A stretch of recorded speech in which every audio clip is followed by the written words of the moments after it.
మొత్తం మీద ఇది మల్లోజుల వేణుగోపాల్ లొంగిపోయింది నిన్న. అంటే అభయ్ పేరుతో గతంలో లేఖలు విడుదల చేసినటువంటి వేణుగోపాల్ లొంగిపోవడంతో మావోయిస్టులకు గట్టి ఎదురు దెబ్బ తగిలినట్టుగా తెలుస్తూ ఉంది.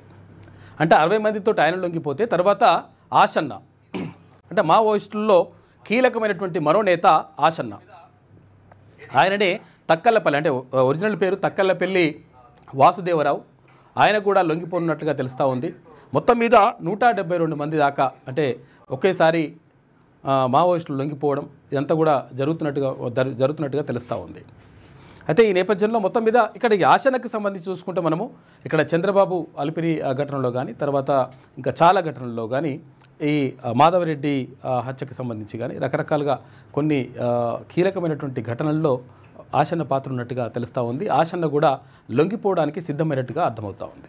ఈ నేపథ్యంలో మావోయిస్టులు మొత్తం మీద లొంగుబాట పడుతున్నారా అనేటువంటి ఒక సంకేతం కూడా కనిపిస్తూ ఉంది. ఏదేమైనప్పటికీ మేము లొంగేటువంటి ప్రసక్తే లేదు అని చెప్పేసి కొంతమంది మావోయిస్టులు చెప్తున్నటువంటి మాట.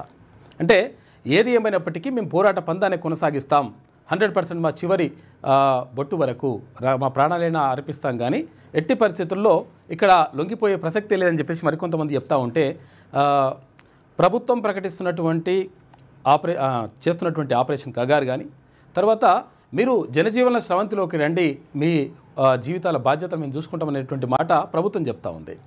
ఈ నేపథ్యంలో మావోయిస్టులు ఎక్కువ శాతం లొంగిపోతున్నటువంటి పరిస్థితి కనిపిస్తూ ఉంది. నిన్న అందులో భాగంగానే మహారాష్ట్ర ముఖ్యమంత్రి దేవేంద్ర ఫడ్నవీస్ ఆధ్వర్యంలో మల్లోజుల వేణుగోపాల్ ఆలియాస్ అభయ్ నిన్న లొంగిపోయిండు 60 మందితోటి.